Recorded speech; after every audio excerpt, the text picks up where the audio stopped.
Where do you get the arms from? از کجا شما این اسلحه ها رو به دست میارید؟ نمیدونم. I don't know. I understand that some of them come from the Palestinian organization, the Palestinian Liberation Organization. Is that true? اطلاعی ندارم. I don't have any information on that. Would it surprise you? آیا باز تعجب شما نخواهد شد چه؟ که این اسلحه از طرف فلسطینی ها آمده باشه؟ نمیدونم. No, I don't have any information. The replies provided in this interview have become memes among the younger generation in Iran. However, Khomeini's responses were not candid and transparent.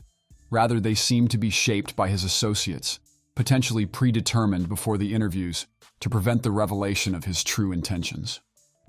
If you're watching a video from our channel for the first time, subscribe, so YouTube will bring more of our videos to your timeline.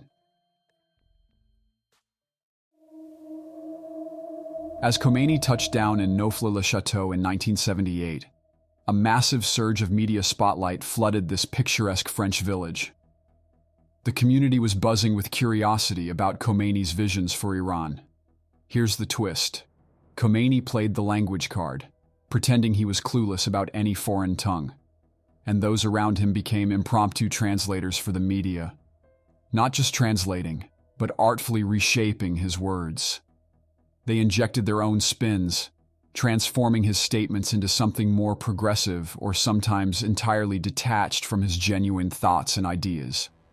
This dynamic is evident in the December 1978 interview between McNeil, the esteemed host of a popular PBS channel program, and Khomeini. The interview footage is accessible on YouTube, and if you're engaged on social media, chances are you've encountered memes related to the footage featured at the start of this video. In the original recording, Ibrahim Yazdi is also visible with them, seemingly fulfilling the role of a translator. The primary focus of the interview with Khomeini and his associates revolves around delivering a message to the American people. In a specific segment, Khomeini goes so far as to urge then-President Carter to take responsibility for his policies concerning Iran. Interestingly, there is a conspicuous absence of inquiries regarding the type of political system Khomeini aims to institute in Iran, and no one challenges his assertions against the Iranian government. Years later, when McNeil revisited the interview, he clarified that the insights he possessed about Khomeini then mirrored the information Khomeini and his associates were disseminating to the media. The messages were strategically crafted to defy expectations. Nobody foresaw Khomeini, upon returning to Iran, initiating a massacre of his opponents, or his supporters launching an assault on the U.S. Embassy. In essence, Khomeini and his associates were orchestrating a narrative to present themselves as the leaders of a democratic movement, exclusively focused on toppling a tyrannical ruler. Nonetheless, Khomeini's public image was not solely crafted by his associates. He himself employed specific tactics during media engagements.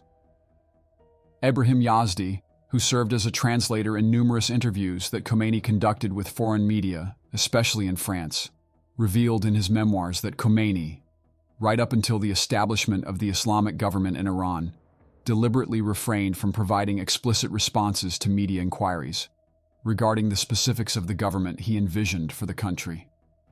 In Yazdi's own words, in the initial months after settling in Neauphle-le-Château, the translation of the book Velayat-e-Faqih was released, and it was only natural for journalists to inquire about this book, which is based on Khomeini's opinions about Islamic rulers. However, Khomeini chose not to address these questions. During this period, spanning over 200 interviews, there was not a single mention or allusion to the political theory of Velayat-e-Faqih, or the nature of the government Khomeini aimed to establish in Iran. In a segment of Ibrahim Yazdi's memoirs, it is revealed that during Khomeini's stay in Neauphle-le-Château, he himself suggested devising a plan for the governance system following the Shah of Iran's departure. With Khomeini's approval, Yazdi initiated the planning process. However, when the documents were ready for Khomeini's scrutiny, he made a notable alteration. In the part addressing a referendum for the transition to an Islamic republic, Khomeini opted to exclude the term republic. Essentially, Khomeini, initially acclaimed as the leader of a popular revolution, was aware from the outset that he aspired to establish an Islamic government. Later, perhaps under duress and as a means of justifying his rule, he acquiesced to appending "Republic" to its title.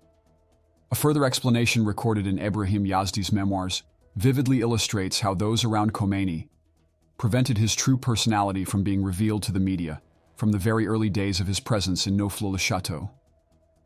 Yazdi wrote that during the first days and weeks of their stay in France, Khomeini spoke with attendees at the end of each day, and these talks were recorded and duplicated.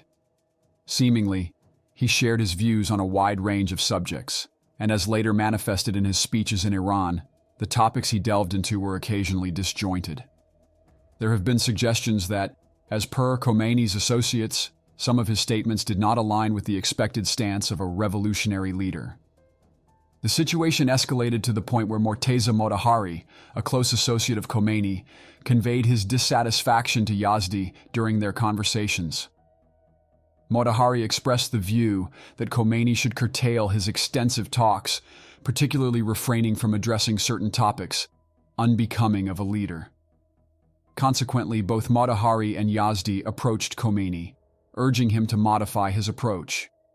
Khomeini acquiesced to their counsel, agreeing to limit his interactions to Saturdays, and restricting the discussion to the most pertinent issues in Iran and global news, which Yazdi would compile for him. Essentially, Motahari and Yazdi thwarted the duplication of Khomeini's meandering discussions, ensuring that they did not reach the populace, under the impression of being guided by sagacious leadership. Their strategy extended to media interactions, where, ostensibly for translation purposes, they requested media representatives to submit their questions in advance. However, the primary objective was to prearrange Khomeini's responses, ensuring a cohesive and premeditated form. However, their involvement went beyond assisting Khomeini in responding to media inquiries. Ebrahim Yazdi and Sadek Ghotbzadeh, who were closely serving and accompanying Khomeini in France, capitalized on instances where media representatives were unfamiliar with the Farsi language. On several occasions, they altered Khomeini's answers. A notable example of this manipulation occurred during Khomeini's return to Iran on Air France. ممکنه بعد بفرمایید ما بگیم چه احساسی می‌کنید از برگشت به ایران؟ هیچ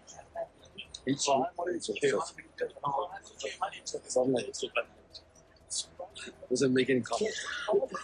Is he happy or is he excited? Doesn't make any comment. Khomeini is asked about his feelings upon entering Iran. Ghotbzadeh translates his words verbatim, but when Khomeini responds that he has no feelings, instead of translating, he pretends that Khomeini does not want to express an opinion on the matter. The dissemination of news that Khomeini, as the leader of a revolution, had no feelings upon entering Iran could alone neutralize a significant portion of the propaganda about his emotional connection to Iran. Yet domestic media went so far as to discuss turning the narrative of Khomeini shedding tears upon entering Iran. In upcoming videos, we'll delve into further details. But essentially, Khomeini, originally a landowner in his hometown, faced substantial income losses due to the land reforms implemented by the Shah of Iran. Observing the futility of his opposition to this plan, Khomeini intensified his association with the clergy, embracing the mantle more resolutely and emerging onto the stage in the name of Islam and Muslims. Someone who, driven by personal interests, engaged in secret negotiations with the United States, yet, paradoxically, whenever it served his advantage, portrayed the United States as the primary adversary of the Iranian people. This strategy persisted among the leaders of the Islamic Republic in the years following Khomeini's death, and periodically, reports of their covert negotiations and secret relationships with foreign nations were disclosed, particularly with countries that, in their public addresses, brand them as enemies of the Iranian people, seemingly embodying adversaries with hostile intent.